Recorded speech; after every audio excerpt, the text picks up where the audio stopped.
to tonight's lecture.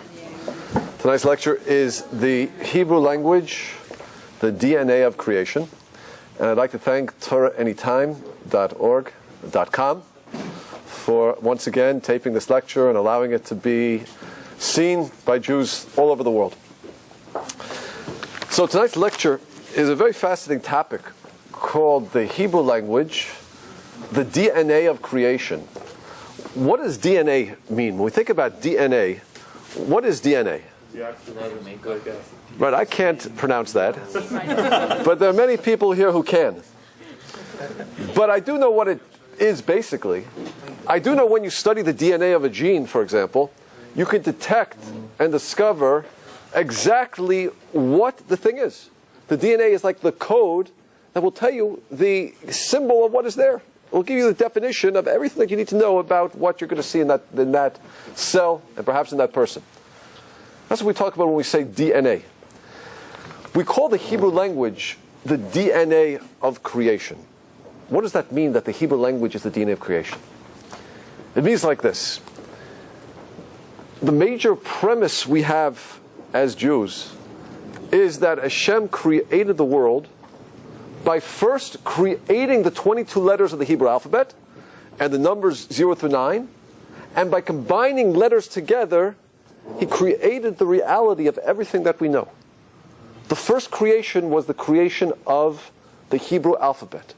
So therefore each letter has a spiritual energy, and that energy combined produced reality. And you might not be aware of this, but we say this in our prayers all the time. Baruch she'amar v'haya olam.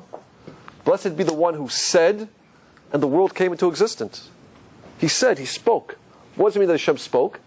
He spoke by combining the letters of the Aleph Beit together. Or perhaps when we make a blessing, what do we say? We might say, you drink a glass of water, Baruch atah Hashem, Elokeinu melech haolam. What do we say? Shako, Nihye, Bidvaro, that everything came out through His Dvar, His word. It's not just poetry. Hashem actually created letters and spoke those letters together and created reality. That's what we have. And we see a hint of this actually in the Torah. The first line of the Torah opens up and it says, Bereshit bara Elokim et hashamayim v'et haaretz. In the beginning God created et. The Zohar says that et is aleph taf, which means the first creation, Bereshit bara Elokim. In the beginning, God created et. He created the aleph through taf. That was the first creation. The creation of the aleph beit, of the alphabet. So now this is a very interesting premise, because it means that if we know the meaning of the aleph beit, we can know reality. That's what it means. Or, truth of the matter is, even if I didn't know the alphabet, but I knew reality, I knew what something meant, I knew what a chair is, I know what a table is, and I know the particular letters and what they mean, I would come up with the language myself. That's how specific it is, that's how exact it is. But let me ask you a question. There happens to be one language out there that's very similar, but not exactly the same to Hebrew, to Lashon HaKodesh, the Holy Tongue. What's that language? What did you say?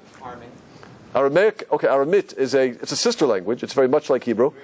Greek is a language that does have a root system. Latin also has a very defined root system, but still we haven't hit it. Arabic is Bukharian, no. No, Yiddish definitely not. English for sure not. Armenian, no. Chinese uses symbols, and Hebrew does use symbols. We're going to see in a minute. But it's going to be something a little bit counterintuitive. Egyptian uses hieroglyphics. It's symbolic. But there is a language. It's a little bit of a trick question. Russian, no. The language is the chemical language. The chemical language. For example, if I were to write this formula right here, what does that mean? Water. But it means more than just water, doesn't it? What does it tell me about the property of water? It has 2 hydrogen atoms and 1 oxygen atom. Or if I were to write NaCl, what's that? Salt. But it's more than just salt. You'll be able to tell me that is sodium and that's chloride. Now, there's one difference between the chemical language and the Hebrew language. Why we call hydrogen, hydrogen, oxygen, oxygen, or sodium or chloride, why we choose those names, has nothing to do with the intrinsic nature of those substances. They're just names which we have chosen. The Hebrew language goes deeper, because we're going to see in the Hebrew language that the letter means something by what it means, by its shape, by its numerical value, and other sources we'll talk about in a moment. But we have to understand that all other languages don't work like that. All other languages are symbolic. For example, my socks over here, can't see them, hold the camera. My socks are made of nylon. Why is nylon called nylon? Science majors, pharmacy majors, pharmacists. Why is nylon called nylon? Who can tell me it? Give me a scientific explanation, Emmanuel. Because why? The people that made nylon, they had a company in New York and London. Oh. Very, very smart. Nylon is called nylon. Why? Because the DuPont chemical factory had two offices, one in New York and one in London. Therefore, it's called nylon.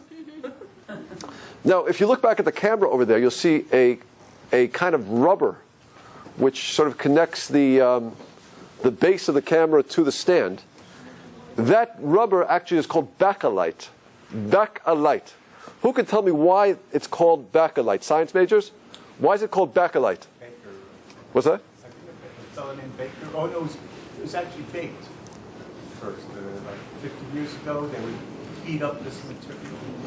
It's good. That's a nice suggestion. Any other suggestions? Why it's called bakelite? This is the word, guys. Science people. Bakelite. Why? Bakelite. What do you hear about that? What do you hear in that? Behind the light. Behind the light? Okay, close. Dr. Bakelite happened to invent it. He used his name. So there's no reason why it's called Bakelite, except he chose to call it by his own name, or we chose to use his name. But again, there's no intrinsic meaning to the name and what it is. Now, what we're going to see in the Hebrew language is that the Hebrew language, every letter is going to mean something. Every letter is like an atom. And when you combine it with the other letters, you have a description of reality. That's the premise for tonight's talk. Okay. Now, to get there, we have to have a few fundamentals. Number one, how do we know what a letter means? How do we know what a letter means? So we basically have 5 sources. Source number 1 is the actual meaning of the letter. Aleph means an aluf, a champion, something elevated. Beit, bait, is a house. Gimel, gamal, camel. Dalet, dalet, door, etc. What the letter looks like is important, because the shape of every letter is actually composed of other letters. We're going to look at an aleph in a moment. You're going to notice it's composed of 2 yuds and above. Every letter is composed of other letters. So shape is very important, and not just the letters that compose it, but what it looks like is important. Another tool that we have is the numerical value of a number. We know that every letter not only has a meaning, every letter has a numerical value. Aleph is 1, Beit is 2, Gimel is 3, Dalet 4, etc. Chaf is 20, Lamed is 30, goes up to 400. So numerical values are going to mean something. We also have a famous statement in the Gemara Shabbos when Rabbi Akiva explains letters to us. It's a very important source. And finally, a very, very interesting source the Gemara in Bava Kama tells us is, listen carefully, the first time a letter appears in the Torah, where that letter begins the root of a word, that word will teach me the meaning of the letter. I'll say that again. The first time a letter appears in the Torah, where that letter begins the root of a word, that word will teach me the meaning of that letter. Okay, first time the beit begins at the root of a word in the Torah? Who can tell me? No, bereshit, there means in. It's a preposition. It's separate from the root of the word. Bereshit bara. Bara means create. And as we know, beit means a house. Something you build, something you create. There's going to be consistency like that, as we're going to see. Okay? So these are our sources that we have. The actual meaning of a letter. Every letter means something. Shape of a letter. Numerical value of a letter. Description that Rabbi Akiva gives us. And finally, when the letter begins for the first time, the root of a word in the Torah, that word teaches me the meaning of the letter. That's how it works. Okay? So let's begin and see if we can analyze a few different words and see what we come up with. I'd like to start with the word that we have, something that's relevant to our lives. Us. Who are we? What does it mean to be a human being? So let's take a look. How do we say human being in Hebrew? Who knows? Adam.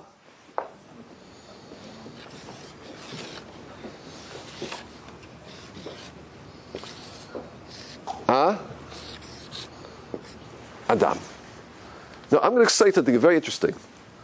By these three letters, I can tell you the most important things you need to know about who you are. Just like I can analyze H2O, and I can tell you the exact properties of water. How many hydrogen atoms, how many oxygen atoms there are. I can do the same thing with Adam. Let's take a look. We see three letters that compose the human being. That means when God created Adam, he took an aleph, he took a dalet, he took a mem, the spiritual energies of these letters, and he formed a human being. So what do we see? First of all, we see an aleph. What's interesting about an aleph? Well, let's take a look at an aleph for a moment. An aleph happens to be numerically what? What is aleph numerically? 1. Good. If I take a look at an aleph, I notice that it's actually made of 3 letters, 2 letters. I have a yud, 2 yuds, and a vav. Help me along. What's the numerical value of yud? Aleph, beit, gimel, dalet, hey, vav, zayin, chet, tet, yud. So I have yud, numerical value of a vav. Aleph, beit, gimel, dalet, hey, vav, 6. That's interesting because that happens to be the same numerical value as this word. Yud, hey, vav, hey. God's name. Yud is 10, hey is 5, vav is 6, hey is 5. You add it together, what do you get? 26. So we see in the structure of the aleph the same numerical value as God's name. And that's very interesting. Why? Because aleph, of course, is 1. Shema Yisrael, L'Shem Elokeinu, Hashem Echad. So it makes sense that whenever you see an aleph, it always has to do with something connecting with the supernal, with the divine, with Hashem. But let's see if it's consistent with all our rules. What is the first time an aleph begins a root of a word in the Torah? Go with me. Bereshit, bara, Elokim. What does Elokim mean? It means God, Hashem. So we see the consistency. First time it begins a word in the Torah, it's an aleph, it's Elokim. So the aleph will always be something connected with God. Question, how do you pronounce an aleph? Pronounce an aleph for me. Give me the pronunciation of an aleph. Well, let's see, a beit is a b, a gimel is a gu, a dalet is a du. Pronounce an aleph? That's only if you have a patak or chametz under it. Listen how I pronounce an aleph. Did you hear it? There's no sound. It's connected with something above this world. Something which you can't get your hands around. Something totally spiritual. Now, it's interesting. It happens to be that if I were to write out the letters aleph, I'd write it spelled like this. Aleph, lamed, pei. The aleph is always going to be connected to Hashem and Hashem's oneness. Everything is from Hashem. Hashem echad. Look at this. Numerical value of aleph, 1. Numerical value of lamed, 30. Numerical value of pei, 80. Somebody added a cross. I'm going to walk around this way. Someone added a cross for me. 80 plus 30 plus 1 is 111. 1, 1, 1. Interesting. Everything going back to the ones, once again. So whenever we have that aleph, it's going to be something to do with something above this world, something connected with God. That's what the aleph always represents. And we can even take it a little deeper if you'd like. That if you spell the aleph this way, it spells aleph. But let me ask you a question. If aleph always represents something about God, can we always know everything about God? Or does God always leave something over in our lives which is going to be a mystery, a wonder? True? I mean, we know that everything God does is good. Everything God does is based on love. Everything God does is based on kindness. That's a fundamental of Judaism. We know that. So how do we explain the Holocaust? How do we explain the homicide bombers in Jerusalem? God, I don't understand. It's a wonder to me. In our relationship with God, there's always going to be something which is wondrous, and we're not going to understand it. Guess what? If I spell Aleph backwards, you know what it spells? Let me spell it backwards for you. It's going to be tough today. I'm going to go back and forth. If I spell it backwards, it spells this word, Pella. What does Pella mean, Israelis? Pella. What does Pella mean? Wonderful. It's a wonder. A wonder. So we see in the letter Aleph itself, in the three letters, a description of what God's relationship to us is like as well. He is one, 100%. But there's always going to be an aspect about a Pella, something we're not going to understand. Okay? So this is a foundation. Whenever we see Aleph, Aleph is always going to relate to Hashem. Oneness. 26. Pella. No pronunciation. You know, it's interesting also, how do we say 1,000 in Hebrew? Elef. Exact same three letters. Aleph is one. Elef is 1,000. Question, God has an infinite imagination. Surely he could have thought of two words, one to mean one and one to mean 1,000. Why does God use the exact same word? Because God's trying to teach us something. He's trying to teach us that look at the world, and you look at the world, you're going to see many, many forces. What are you going to see? You're going to see the ocean, and you're going to see the sun, which is 93 million miles away. It's going to cause evaporation, and evaporation is going to go in the air, and it's going to cause condensation, and condensation is going to create clouds. Then wind is going to blow those clouds, and then gravity is going to pull the rainwater down, and from the soil is going to produce a mixture of the soil with the water is going to produce life. You might look at all these forces and think, wow, look at all the independent forces. God is teaching us, no. They're all a manifestation of His oneness. Many, many forces. Aleph, but it's all Aleph. Do you hear the consistency? So whenever we see that Aleph, my friends, it's always going to be in relationship to God. Now, let's take a look at the human being. First thing you have to know about a human being is what? Well, we have an Aleph. We have a divine spark. The image of God is inside of us. A human being has to know that. If you think you're just an animal, and you don't realize that you have a divine image, it's Tzelem Elokim, you're never going to find any fulfillment in this world. Because the divine image needs satisfaction. It needs Torah, it needs mitzvah, it needs Shabbos. It needs a connection with its source. That's one thing about the human being. But look at the second part of the human being. Dam. What does dam mean? Dam means blood. Blood is the physical side of who we are. Now, why is blood the perfect description of the physical part of the human being? Question. How many miles of blood vessels do we have in our body if we were to line them up head to toe, head to toe, head to toe? Give me a guess. How many miles of blood vessels do we have in the human body? Doctors. How many? What do we say? 10 miles, 20 miles? 1,000 miles, 2,000 miles? Try this number right here. 33,000.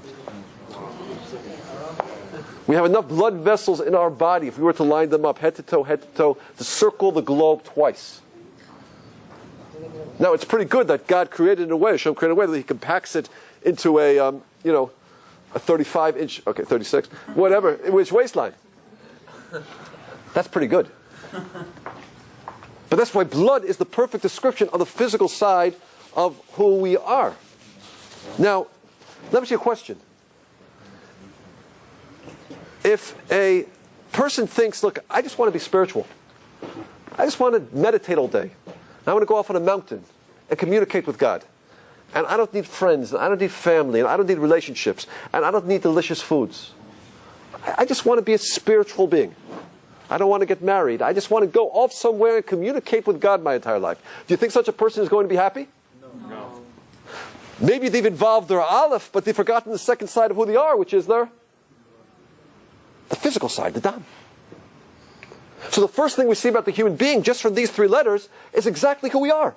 We're both spiritual and we're physical. And the challenge of life is to blend these 2 elements perfectly. To make it appear that the spiritual and the physical are the same thing. Like on Shabbat. You know, is Shabbat a physical day or a spiritual day? What is it? Well, it's a spiritual day, but we spend it eating. Right? So what is it? There's a beautiful blend of what we say is physical and spiritual. Now let me show you how deep this goes. Where do we get the blood from? Who gives us the blood of life? Well, we get it from who? We get it from our mother,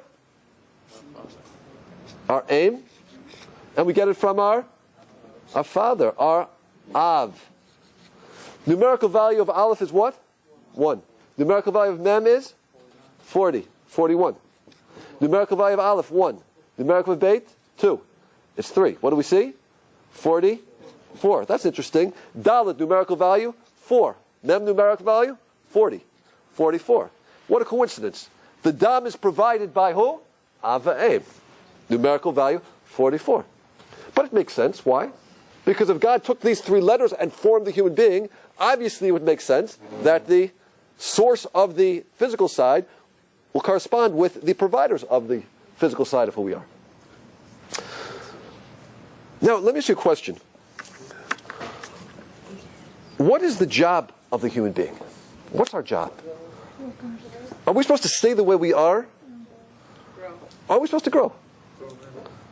In fact, we're born with a lot of potential. Tremendous potential. But our job is to take ourselves and become something greater. Now, that's interesting. Does an animal have that challenge? An animal? Does your dog ever have to become more than just a dog? Does your cow ever have to become more than a cow? Right? When I was little, my mother used to say to me, don't eat with your fingers. Bring the food to your mouth, not the mouth to your food. I've never heard anyone say that to their dog. The dog does exactly what they're supposed to do. In fact, they do what they do. In fact, they serve God beautifully. Animals serve God beautifully. There's no resistance. There's no need to be anything but they are. That's interesting, by the way, because the word for an animal in Hebrew is a domesticated animal, is a behema, which is an interesting word. Why? Because it means ba-ma. In it is what it is. Ba-ma. In it is what it is. That's all it is. No need to change, no need to grow. But look at the human being. If we flip around these letters a little bit, what do we see? If I were to put the Mem before the Aleph, what does this letter spell? What does this word spell?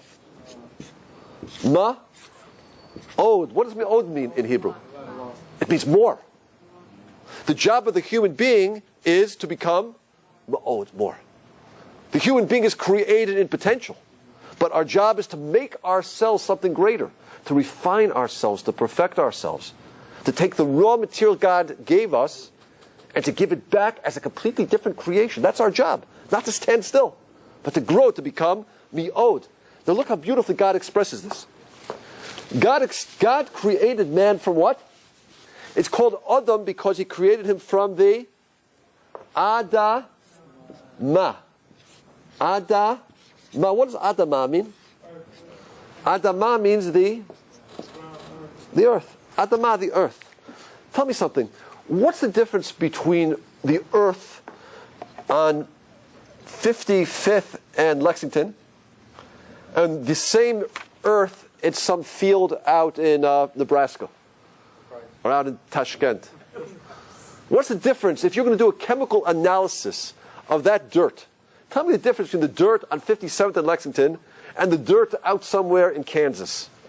What's the difference between that dirt? It's the exact same thing. So why does the dirt on 57th and Lexington cost you $1 million a square foot? Location. And the land and the dirt out in Kansas or Nebraska cost you maybe, I don't know, $10 a square foot? What's the difference? The difference is what you choose to do with that dirt. If I take dirt and I build a skyscraper on it, or I use the dirt to create a beautiful field, it's worth something. But the dirt has no real value by itself. Its value is what I choose to do with it. Now that's interesting. That's why God created man from the Adamah. Because Adamah is something that exists in potential, and it's up to you to decide what you want to do with it. Now it's very interesting. Look at this. I can vowel these 4 letters a little differently. And Israelis, watch this very closely. If I vowel it like this, Adameh, what does Adameh mean? Israelis? What? Adamah means earth, ground. What does Adameh mean? Listen carefully. In Hebrew, Adameh means I will be similar. I will resemble. Or I will be domeh. Domeh in Hebrew means similar. I will be domeh to the Aleph. I will resemble Hashem. I can either be dirt or I can resemble God. Right in the same 4 letters, it has both descriptions. God created man from the Adamah because the human being has free choice. You could choose to be dirt or you can choose to be Adameh, to resemble the Almighty. That's up to you. You hear how it works, everybody? Go a little deeper with it. What did I say? If I were to ask you a question,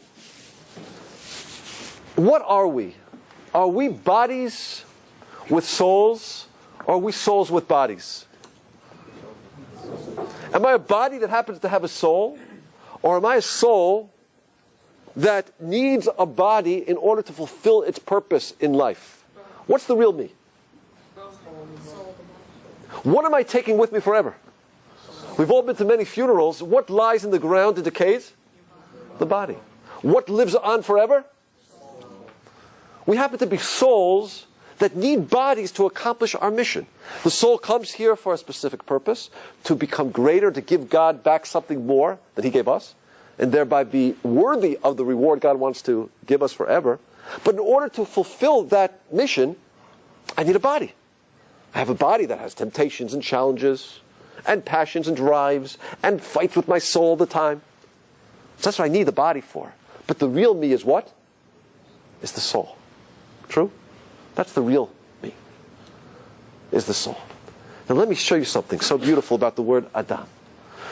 What did we say is the name for God? What's the name for God we use all the time? Well, don't say it, but I'm going to write it out. Yud, Hey, Vav, Hey. I don't want to pronounce it. We say Ado Shem, right? We say Hashem. I don't want to say the word, but in prayer we would pronounce it.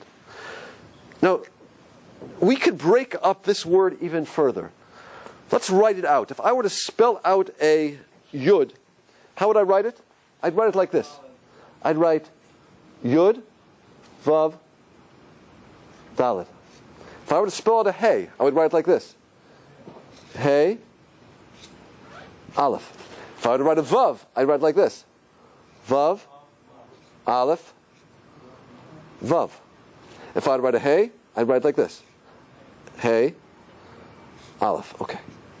Yud, Hey, Vav, Hey. I'm just spelling out the letter. That's the way you spell these letters. Now let's do a little numerical analysis of this, everybody. Yud is what? 10. Vav is what? 6. Dalet is what? Together it is 20. Hey is what? 5. Aleph is 6. Vav is what? 6. Aleph, Vav, together is 12 plus 1 is 13. Hey, 5. Aleph, 6. Add this together for me. 45. Now that's interesting. You know why? Let's take a look over here. Dalet is 4. Mem is 40. Aleph is? What's the numerical value of man? 45, which happens to be the exact same numerical value of God's name spelled out. What is the essence of the human being? The physical of who we are, or the fact that we're created in the image of God? Coincidence or design? Nice coincidence, isn't that? Do you hear that? Yud, Hey, Vav, Hey spelled out is 45. The exact numerical value of human being. Because the real me is the fact that God is inside me. That's what it means to have a neshama. But let me take you a little deeper if you haven't been impressed yet. What makes us different than the animals? What really makes us different than the animal kingdom? What? Well, I'm going to tell you what makes us different. What makes us different from the animal kingdom is that we can have a relationship with the Almighty. A real relationship. An animal can't. An animal does the will of God, but there's no real relationship. An animal's like a robot in many ways. It will always do what's programmed to do, what's innate, what's instinctive. The human being can have a real relationship with God. Why? Because we choose to have that relationship. We could choose to ignore God, or we could choose to bring God into our lives. That's up to me. And that's a relationship. A relationship means something that you have to choose, and you have to nurture, and you have to develop. We have a vehicle through which we nurture that relationship 3 times a day. What's that called? It's called prayer. In Hebrew, we call it tefillah, or the verb is lehit palel. Now, it's a very interesting word, lehit palel. I'll write it out. Mit palel, the human being is mit palel. Can anybody read that? Mit palel means to be in a state of prayer, but it means more than that. Pilel in Hebrew actually means a judge. In fact, what we're doing when we're praying is we are judging ourselves. We're becoming before Hashem, and we're asking God for our needs in life, but as we ask, we're really asking, why do I need it? Hashem, I need money. So if I'm asking this to God, I have to ask myself, well, why do I need money? Do I need money because I want to buy the 2009 BMW? Right? Like Roman has over here? Or do I daven for money because I want an expansion to my house because I want more guests? As I come before God, I have to judge, what's my motivation? What am I doing with my life? Where am I going? If I'm asking for things, it's silly if I'm asking for silly things. So prayer is the opportunity to come before the Almighty, to ask before the Almighty, to judge myself and to build that relationship. And that's what makes us human. And that's what allows us to be that allows us to have the deepest relationship we can have in this world, which is a relationship with God. And that's what makes the human being special, different, and a totally different creature. So let me ask you a question, everybody. The whole premise of tonight's lecture is that when God created reality, He took the Aleph Beit, the spiritual energies on the Aleph Beit of the letters, and He formed them. So here's my question to you. God formed the human being by combining an Aleph, a Dalet, and a Mem. Now, if what really makes me human is that I can have a relationship with God through prayer, mitpalel means prayer, mitpalel, tefillah. Where do I see mitpalel, that I have a relationship with God through my prayer? Where do I see it in these 3 letters? And if I can't show it to you, I haven't proved anything to you. Because my whole premise tonight, the premise of the Torah, is a premise that says this is the DNA of creation. I can analyze the DNA and tell you exactly what's before me. I have to be able to analyze these 3 letters and tell you everything that you have to know, which is essential about the human being. And I think we've succeeded so far, right? We've seen that the Yud Hey Vav Hey is in there, it's 45. We've seen that Aleph, we've seen the Dam, we've seen Dalet Mem relates to the gematria of parents. But where do I see that the essence of the human being is that I have a relationship with God in prayer? How do I see it in those 3 letters? Can anybody tell me? And if I can't tell you, I failed tonight. Can anybody tell me? Please help me, because I don't want to fail. Where do I see mitpalel, prayer, in these 3 letters? Can somebody tell me that? Please help me. Somebody. Manual. Somebody. The Mem? Doesn't do it. Watch this, everybody. If I'm going to write these 3 letters out, watch what happens. I'm going to write the letters out. Aleph. Dalet.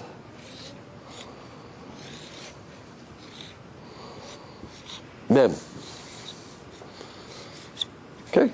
Aleph, Dalet, Mem. If I were to write these 3 letters, Aleph, Dalet, Mem, that's how you spell them. Now watch this. If I take the first 3 letters, what do I have? Adam. Look at the letters backwards. What do those letters spell? Mem, Taf, Lamed, Pei, Lamed. What do those letters spell? Mitpalel. What makes the human being different than the animal kingdom? That we can have a relationship with God through prayer. What a coincidence that we find the exact letters that spell mitpalel in the exact order, almost, with one letter out of order, which means prayer. Right there in the three letters that compose the human being. Design or coincidence? Could a human being have created this language? Is there too much reality packed in these three letters, which tells me everything I need to know about the human being? What do you say? Should we go on? Let's go on. Okay. So that's Adam. Now it's interesting, by the way, just, there are many different names for the human being in the Torah. One thing we see, of course, we just said, we see Adam. Another name for a human being is an Enosh. Another name for a human being is an Ish. An Ish. So it's interesting, all these things have to do with an Aleph. You could be an Adam, that's somebody who exists in potential, hasn't yet actualized who they are. You could be an Enosh. Enosh means he's fallen away from the Aleph. Somebody who is on a very low level is Enosh, you see in the Torah. At the time of the flood, they were called Enoshim, because they had fallen away from their Aleph. They forgot that they're divine. They thought they were just animals. You could have an Ish, Yesh Aleph. There is an Aleph. That's a very high-level human being. Again, the human being is always described in relationship to how he is living his Aleph. Are you living like God, or are you living like an animal? Who are you? That's what God's always looking to see. Let's try this one. Somebody please define for me, give me a definition of love. Of love. Not the word, give me a definition. Definition of love. Love is giving, good. What's another definition? What did you say back there? A disease cured by marriage. A disease cured by marriage. Huh? Disease cured by... It's very funny. Give me a definition. I remember when I was growing up, there were some popular songs, right? I remember one was, love is a second-hand emotion. Love is all. Right? Love is all you need. Love is a four-letter word. She loves you, yeah. So, give me a definition. Give me a definition. Someone give me a definition. Define it for me. Can we define love? What's that? If you could, you'd be married. The best definition I heard was, nothing that marriage cures. Okay. But let's see over here. Let's see if we can give a better definition than that. How do we say love in Hebrew? Okay, let's look at first we'll look at the verb. Ehov. Ahav. These three letters are the three letters that Hashem used to create the reality called love. Now let's see if we can understand it. In English, we say very interesting things. For example, we say, I love fish.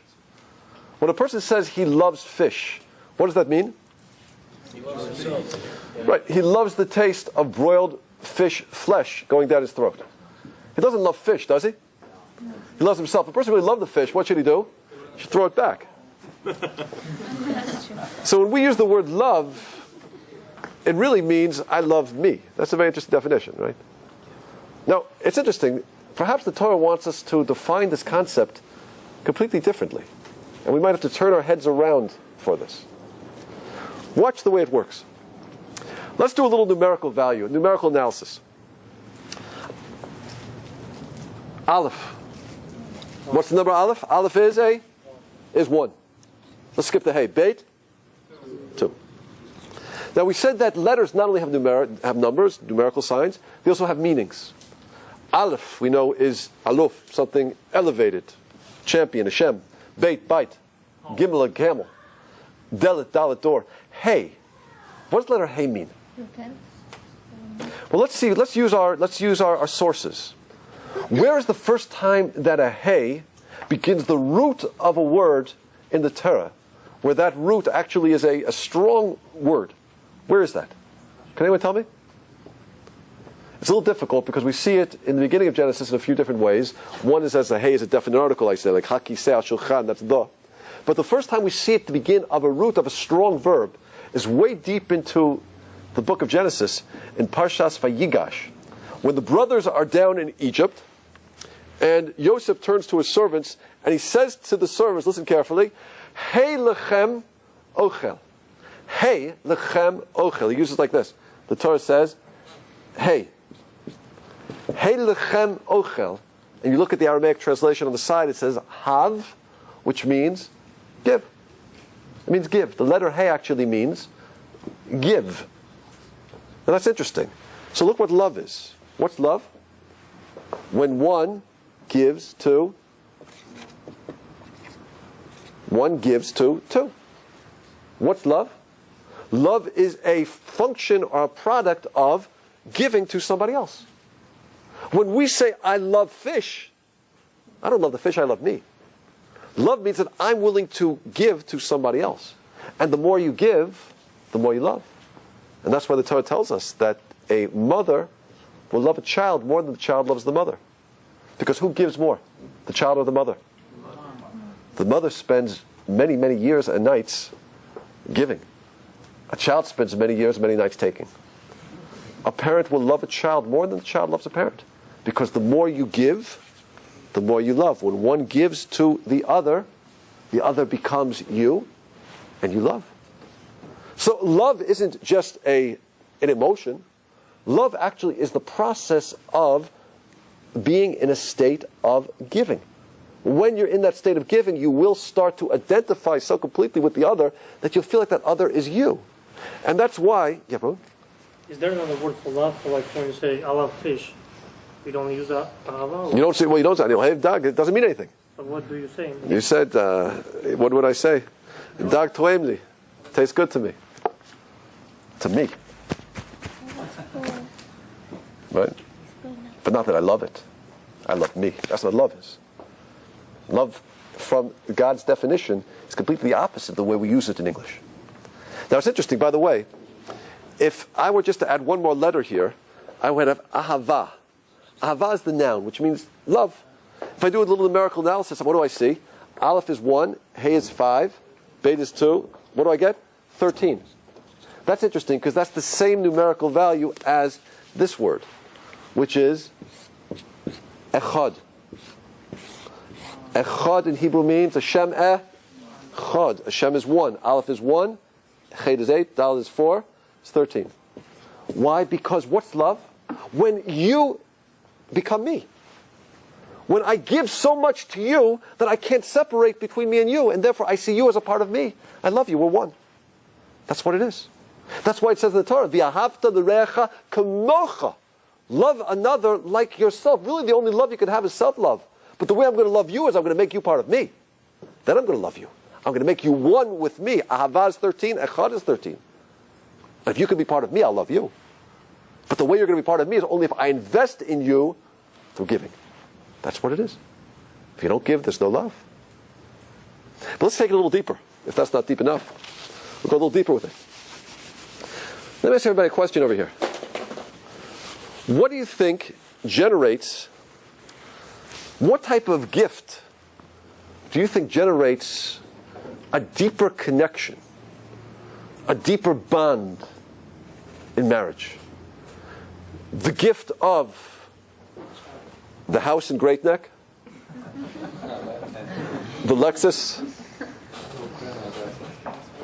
the vacation home in the Caribbean, or a word of Torah, a home where together you're able to keep Shabbat, a compliment, a song that you might sing together on Shabbat. What do you think builds the bond deeper? Giving something physical or giving something which we call spiritual? What do you think? But don't tell me. Analyze it from these three letters. Tell me the answer from these three letters. Don't guess it. Analyze it from these three letters. So something I said? Was something I said? Was something I said? No. People are so sensitive. You got to be so careful. Okay. So, what? Just tell me from these three letters. What do I What builds the bond deeper? Giving something spiritual or giving something physical? I know you know what it is. You've been to enough Emmett lectures. But tell me from an analysis. I don't want you to tell me. I want you to tell me from these 3 letters. What's the answer? Can you spell it out? It's simpler than that. This one's even simpler. There's the word home in it. If you spell it out. Interesting. Okay, a little deeper. Just much simpler. What do we say hey means? It means give. When you give the other an aleph. What's an aleph? What do we say aleph is? Aleph always has to do something with the alof, something with God. Something connected, something above this world. Give him or give her an aleph. How do you give an aleph? You bring Torah into the home. You bring Shabbat into the home. You tell the person about their aleph. Oh, you have such beautiful qualities.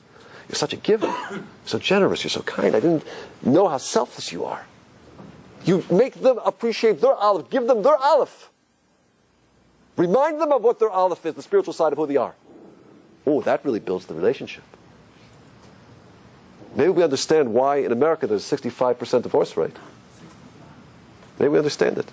Maybe people are too busy giving houses and cars and vacation homes, but they're not giving the gift that really builds love, a connection with God. Together we can build a relationship, we can build the connection that we couldn't build by ourselves. Interesting. Now, it's interesting also, if you look over here,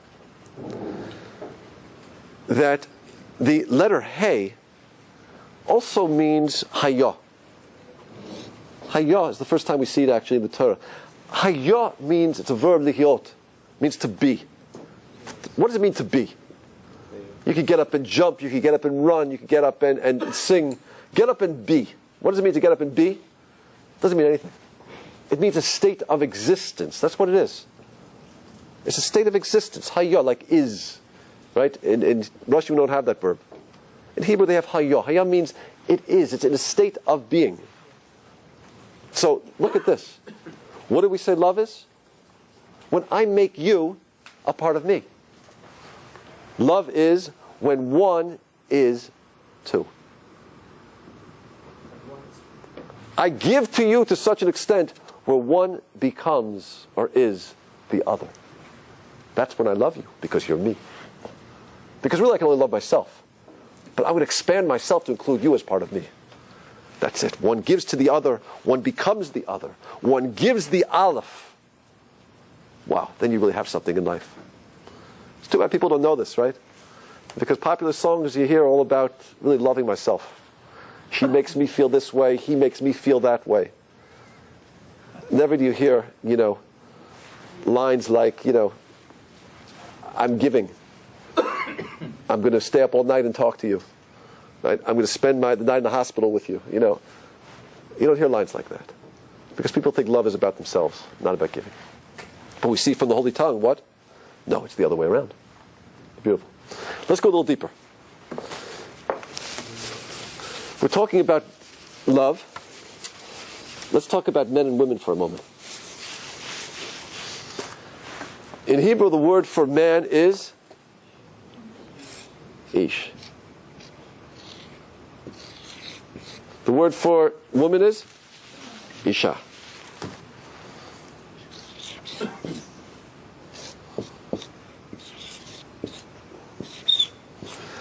What's the letter the man has that a woman doesn't have? He has a yud. The letter the woman has that the man doesn't have is a hey. Yud, hey together we know is one of the names of God. So what do we see in marriage? A man can bring his yud, a woman can bring her hey, and together they can bring God in.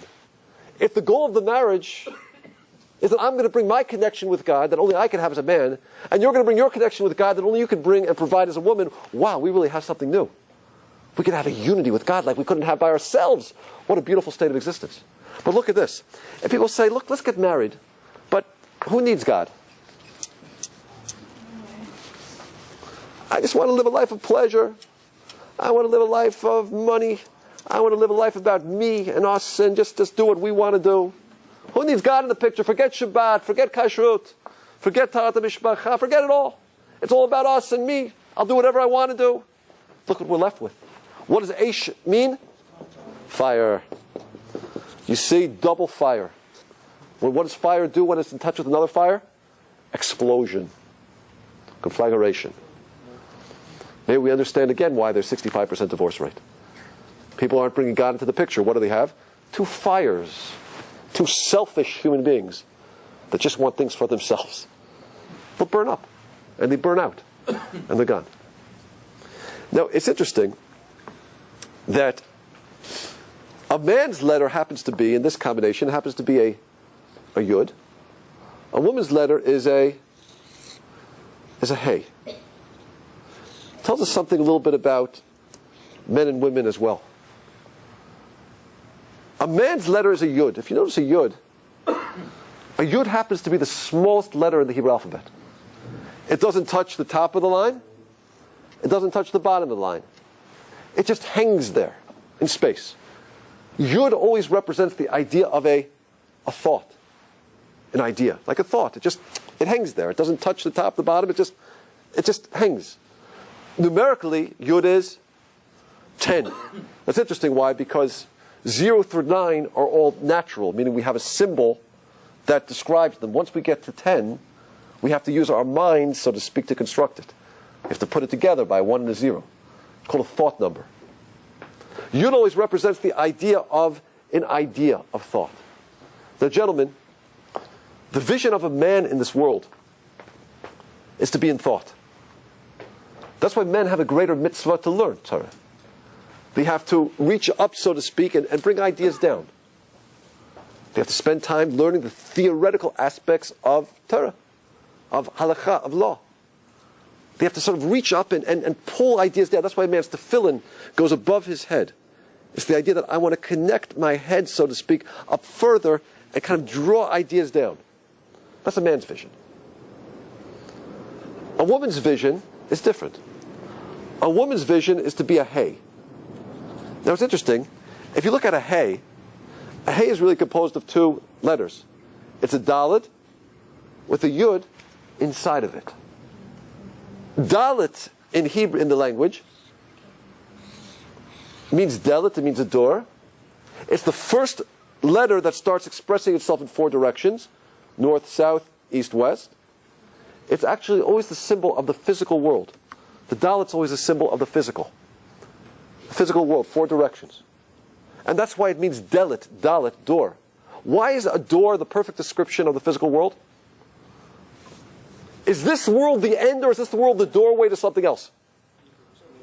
You know, when you go to the funeral sometimes, people will say, this isn't the end. The grave isn't the end, the grave is the beginning, the grave is the doorway. This world is a doorway to another world. It's a prush door le'olam haba, we say. That's why we make a big deal about doorways. What mitzvah do we do on every doorway in our house? Mezuzah.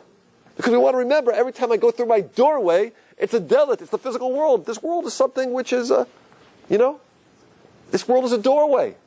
I'm going somewhere. A door is only there to lead me somewhere. A door is not an end in itself, is it? A door without a room is meaningless. The physical world is a dalet. It's a door. Now look at a hay. A hay contains a dalet and a yud. And what does that mean? First of all, how do you say hand in Hebrew? Yad. What 2 letters are there? Yud and dalet. That's interesting. What did I say yud represents? Yud represents an idea. What did I say dalet represents? Something physical, the physical world. What does a hand do? It opens the door. It takes an idea and it brings it out into the world. Right? It takes an idea, it brings it out into the world. That's what a yad does. Perfect description. Now look what a woman is. A woman is she's a hay. A woman is this over here. She's a hay. She's a dalet that contains a yud. That's a hay. A dalet with a yud. What's a woman's job? A woman's role in a sort of a cosmic sense is that she's supposed to take a man's idea and make it real in the world. Like in procreation. A man provides an idea, the seed. A woman takes that seed and expresses it out into the world. Which is more important? The idea or the expression into the world? Well, if you don't have an idea, you don't have an expression. If you don't have expression, the idea is meaningless. Obviously, they're both equally important. But a man's vision is the yud. A woman's vision is to be that, hey, to be out there in the world, express the idea out in the world. If a man's job might be to learn the theoretical concept of Shabbos, a woman's vision might be to make that idea so real in the world that I could touch it. There's a home, there's a feeling, there's a taste, there's a smell.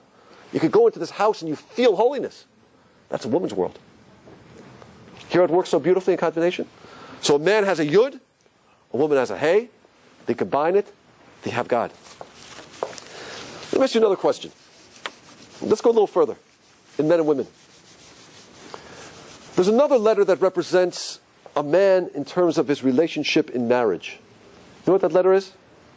It's this letter here. It's called Zion. Zion.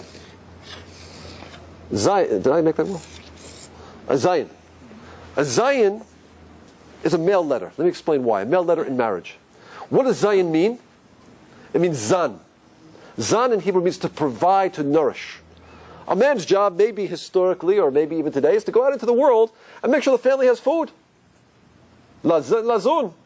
Zan et ha'olam kulo b'tuvo. A man provides the food. He's zan. He's a Zion. That's a man's vision. Interesting, the first time a Zion appears in the Torah, guess what word it happens to be? It's this word right here. Zera. What does zera mean? Seed. First time you see a Zion in the Torah. Seed. Zera. Who provides the seed of creation? The man. True. Zion is the male letter. What's the female letter in marriage? You know what it is? It's this letter right here. A gimel. Now why a gimel? Gimel actually means gamal, it means camel. Gomel means to give. Gimel means to take your child and stop the child nursing, to wean the child. So let me ask you a question. What's the connection to those three ideas? Gamal, which is a camel. Gamal, which is to give. And Gimel, which means to stop a child from nursing, to stop giving. So here's my question. God, you have an infinite imagination. You could have come up with three different words. Camel, give, wean off from giving. Why does God use the exact same word, which actually what a gimel means? It actually looks supposed to look like a camel, I think, as they say, right? You know? Yeah, not bad. Okay. Why is the exact word that means three things? It means a camel, it means to give, and it means to stop giving. What do the three have in common? Anything? Well, let's just take it the giving aspect. Gamal means to give. Gimel means to stop giving. God, you have an infinite imagination. What are you doing to me?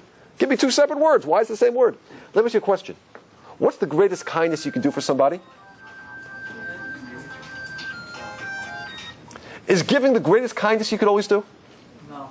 If I'm helping my little 4-year-old ride his bicycle, what am I going to do?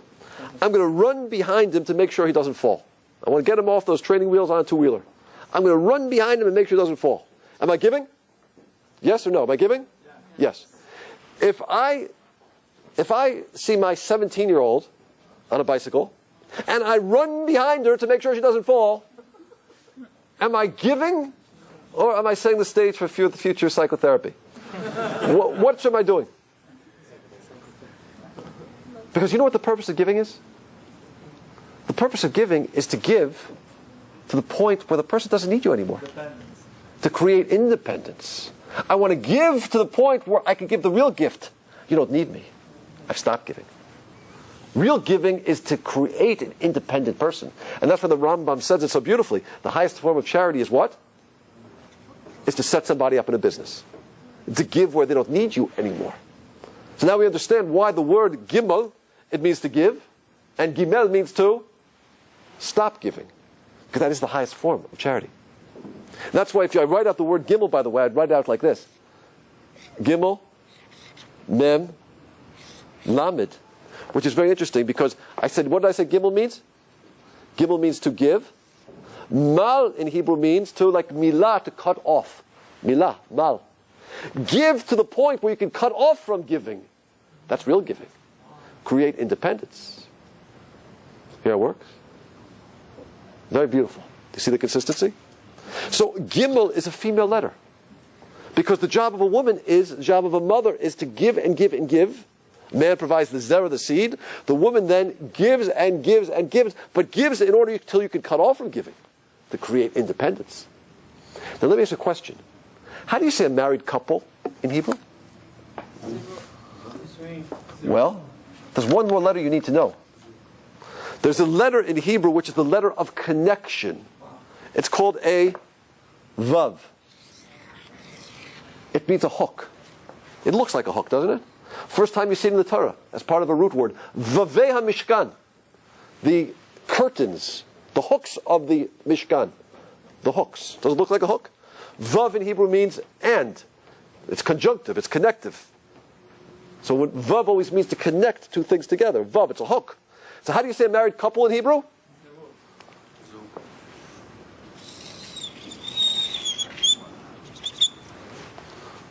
Zug. A Zion connected to a Gimel. Married couple. Design, a coincidence. What do we have? Design. Looks like design to me. Let's take a few more examples. Quick examples. You know, whenever I speak, I always speak about how much God loves us. One time I was speaking about God's love, and a little lady in the back of the audience, she raised her hand and she said, "Rabbi, love, love, love. You sound like one of those missionaries in the subway. Enough of this love already." And I said, "Well, you know, God's love is our message. It's not their message, it's our message." But let me ask you a question.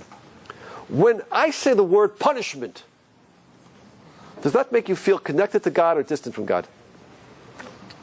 God's punishment makes you have that warm, fuzzy feeling how much God loves you? Or do you feel kind of, I'd rather stay a little bit away? Which one? Second one. Now, this is an example of how the English language destroys the meaning of really what's happening. What's the word for love in Hebrew? Excuse me, the word for punishment in Hebrew? Onish.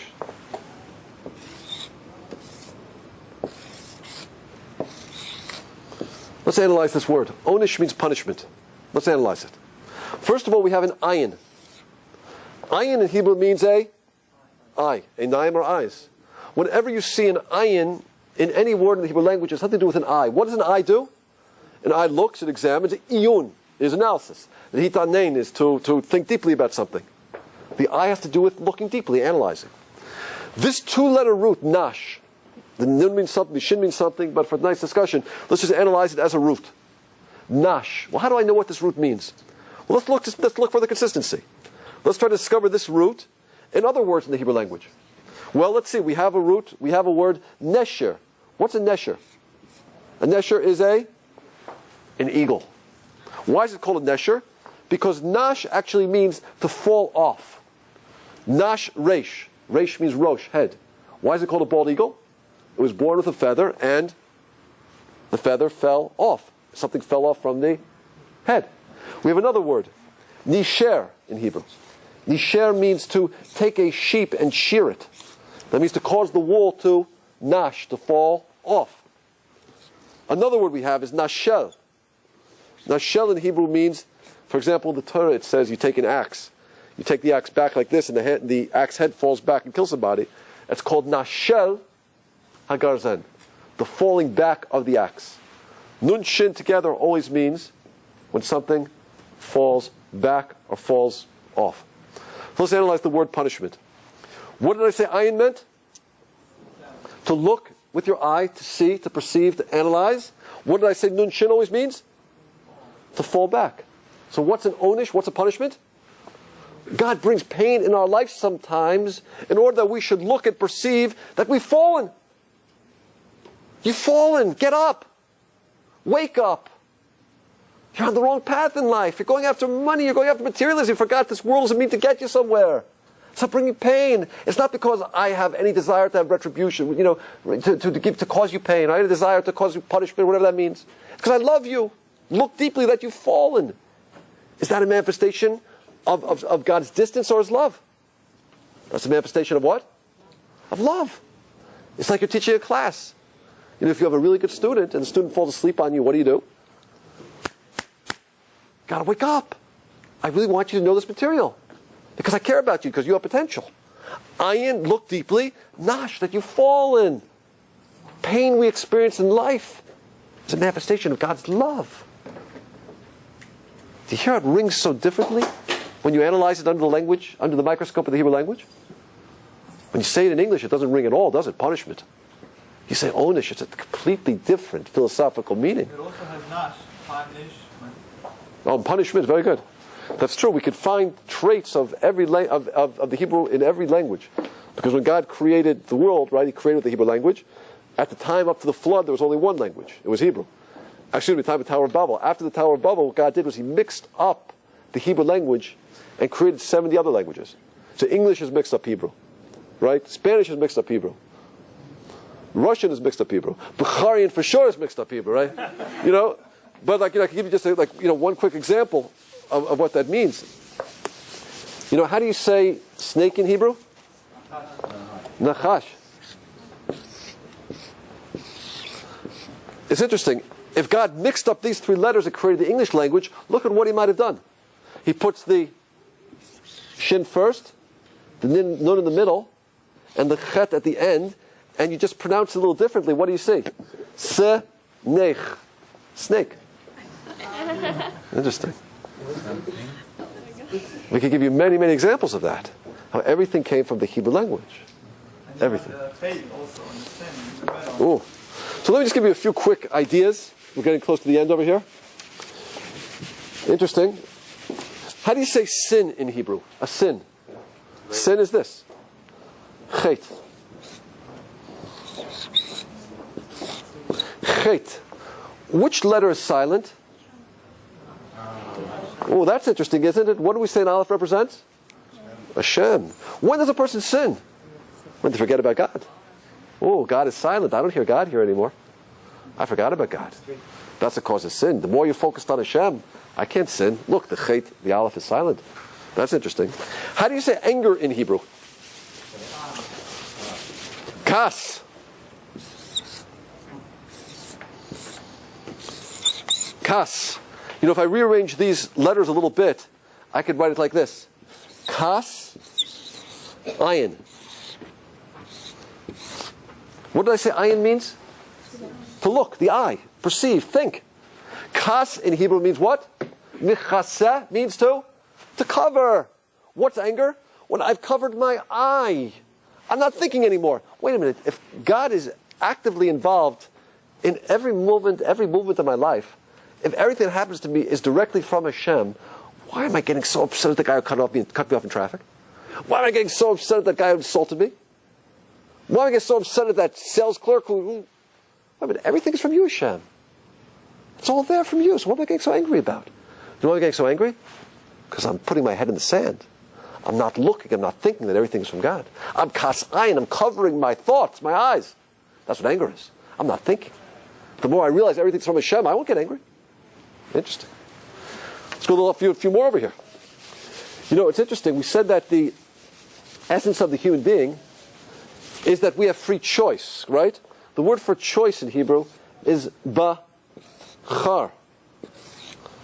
Now it's interesting. Free choice means that I can either choose to come close to God or I can choose to distance myself from God. It's interesting. If I rearrange these three letters and I put the chet first, what does that spell? It spells chaver. I could use my free choice to make God my friend, or I could spell it differently, cherev. I could use my free choice to have a sword between me and God. That's the power of free choice. You see those three letters are defining exactly where man's free choice lies. Is God going to be my friend or is God going to be my enemy? What am I going to choose? Interesting. I think it's kind of cute that the word for pregnancy in Hebrew is this. How do you spell pregnancy? Her, yon. How many days does it take to go from conception to birth? It's 9 months and 1 day. which is 271. Let's do a numerical value here. Hey is 5. Resh is 200. Yud is 10. Actually, I need there's an aleph there. Vav is 6. 1 and 50. Let's add that together. What do we have? 250. 260. 265. 271. That's interesting. Let's do another one.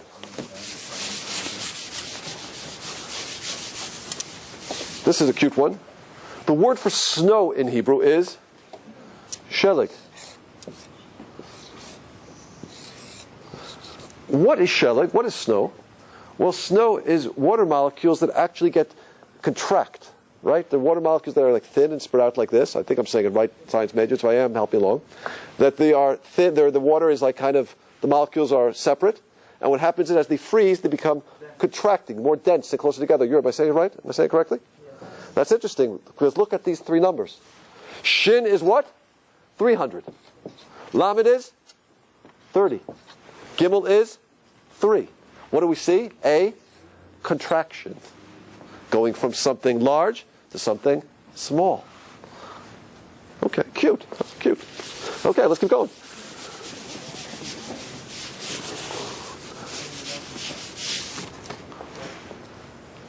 What makes a tzaddik? What makes a righteous person a righteous person? His mind is over his. What makes a righteous person is, we mentioned the two parts of who we are. There's a body and there's God. A righteous person is somebody who rules over his body. So it's interesting. If we write tzaddik, I write it like this. Sad, kuf. You know, the letter kuf, I love that letter. Why? Because letter kuf in Hebrew means a monkey. One of the 22 letters of creation is a monkey. What's so special about a monkey? They're very cute. And they look very human-like. You know, as Jews, and I don't mean to shock anybody, we don't believe in evolution of the monkey to the human being. We believe in de-evolution. That it's possible for us to go back and be like a monkey. And we forget that we're created in the image of God. The monkey is there to remind us what you're not supposed to be. He looks just like you, but he's not you. He doesn't have a soul. He has no challenge. Is there a yud there? No. It goes tzedek, the root of tzedek, the root of tzedek, right. The monkey just lives by his desires. Whatever he wants to do, he does. He's programmed to do. He has a temptation, he does it. If he wants to eat a banana, he eats it. He doesn't even make a blessing. Does whatever he wants to do. That's a kuf, that's a monkey. But you know what the human being is, a righteous person is? He's a kuf, you're right. The human being does have a monkey. We are very physical. If you look at the DNA of an ape and you look at our DNA, I think it might be the same DNA.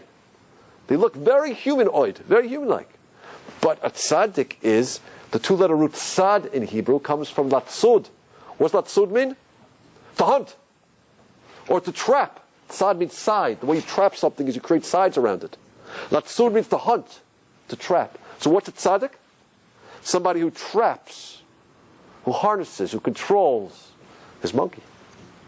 A tzaddik is somebody who rules over the animal and who he is. That's a tzaddik. He doesn't let the animal rule him. I'm not going to go after my desires. I'm not going to go after my passions, my temptations. I'm going to let God's word rule me. Rule over the monkey. Controls it, traps it, hunts it, harnesses it. See how it works? That's a tzaddik. So does mean all human beings are tzaddik? Every human being has the potential to be a tzaddik. Nobody's born a tzaddik. Otherwise, you're a monkey. You know, little children do what they want to do. We train children now to rule over the animal and who they are. We begin to train them to say a blessing, to say thank you, to hesitate before they eat. They're beginning to rule the body, to rule the monkey, and eventually to get to a point where every decision we make in life is, God, what do you want? Not what does my stomach want? That's the goal of life. You know, we said that the premise of this talk is that God created the 22 letters of the Hebrew alphabet, and with those 22 letters, He created all of reality. And I think we're seeing that a little bit tonight, are we? A little bit. Just a taste of it tonight. There's so much more we can do. Time is short. Let me ask everybody a question. We end with this idea. In every language, tell me, when you want to create something from nothing, what do you say? A magician, Kosem, he takes a hat, says, I'm going to pull a rabbit out of this hat. What does he say? Abracadabra means I will create something from nothing, right? How do you say it in Russian? Abracadabra. How do you say it in any language? In Bukharian, how do you say it? Abracadabra. Listen to this. Sefer Yetzirah, one of the oldest books of the Zohar, which is attributed to Avram Avinu, Abraham. The Sefer we have called the Book of Creation. At the beginning of the Book of Creation, he describes how God created the world. That's to say, God created the Aleph Beit, and then spoke the Aleph Beit, spoke out the letters, and by speaking out those letters, created reality.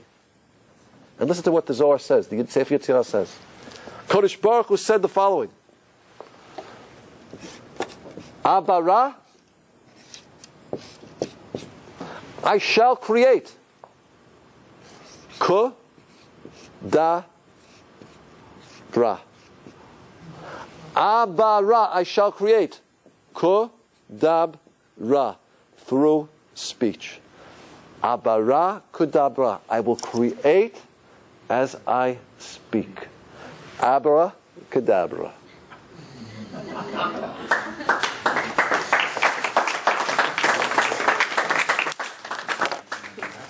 Friends, I think we saw something tonight. You know, if we're looking for divine authorship in this world, to see that there is a creator, that there's a language that could not have been created by the human being, I think we found it tonight. And if we need any proof that there is a creator, one who can line up letters in a way that they describe reality perfectly, perhaps it shows that the creator is the source of the language. That the creator is the source of the language, he's the creator and the source of it all. If we need proof for the existence of God, perhaps we need to look no further than the Hebrew language itself. And that's a gift that we have as the Jewish people. Thank you for listening, everybody. I enjoyed speaking.